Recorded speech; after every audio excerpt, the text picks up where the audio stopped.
एक जंगल में एक महात्मा रहते थे। उन महात्मा की खासियत यह थी कि वे किसी का भी भविष्य बता सकते थे। बड़े बड़े राजा उन्हें मानते थे और उनके बताए हुए मार्ग पर चलते थे। उस जंगल के बीचों बीच से एक नदी गुजरती थी और उन महात्मा की कुटिया उस नदी के किनारे पर थी। नदी के दोनों तरफ दो अलग अलग शक्तिशाली राजाओं के साम्राज्य थे।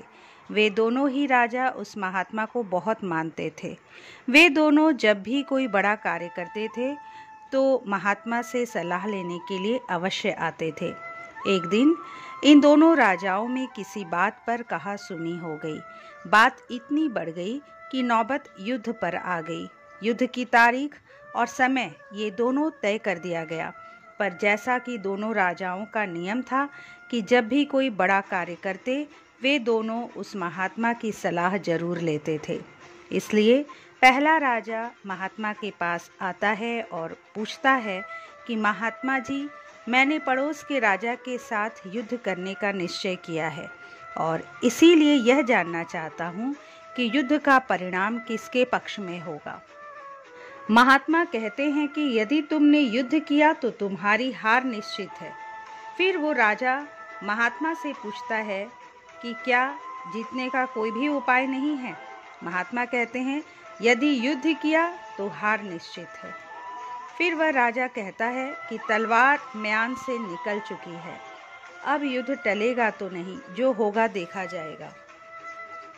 राजा उसी समय वहां से चला जाता है और अपनी सेना से जी तोड़ मेहनत करने के लिए कहता है।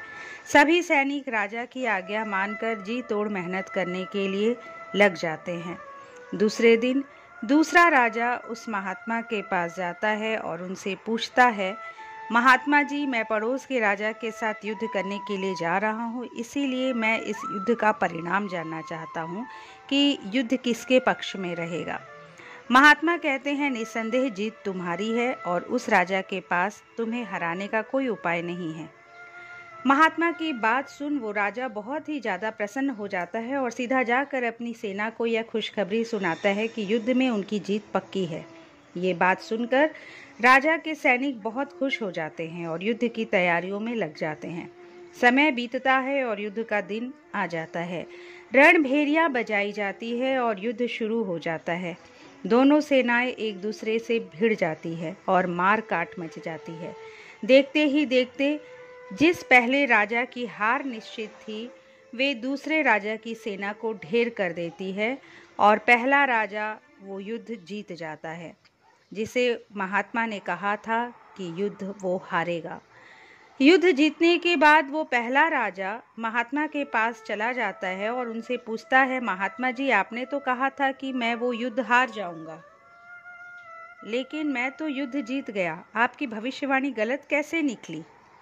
महात्मा उस राजा से कहते हैं, मैंने तो वो कहा था जो तुम्हारे भाग्य में लिखा था, लेकिन तुमने अपने कर्म से अपने भाग्य को बदल दिया।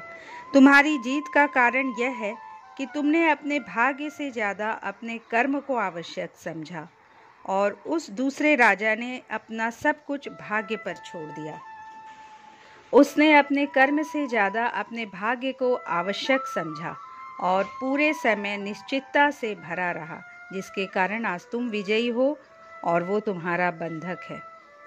दोस्तों, यह बात सच है कि सब कुछ हमारे हाथ में नहीं होता है, लेकिन यह भी सच है कि बहुत कुछ हमारे हाथ में होता है, लेकिन हम उसे भाग्य के भरोसे छोड़कर जीवन भर रोना चुनते हैं।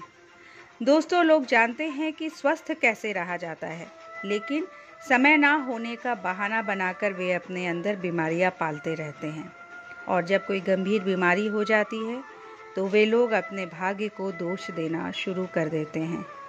अगर आज हम किसी समस्या में हैं तो वो सिर्फ हमारे पुराने गलत कर्मों के कारण है और कल अगर हम इस समस्या से निकलेंगे तो वो सिर्फ आज के अच्छे कर्मों के कारण ही निकलेंगे।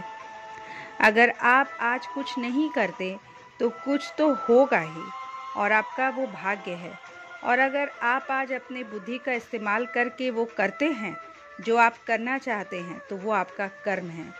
तो ये आपके ऊपर है कि आपको कुछ करना है या अपने भाग्य के भरोसे बैठे रहना है।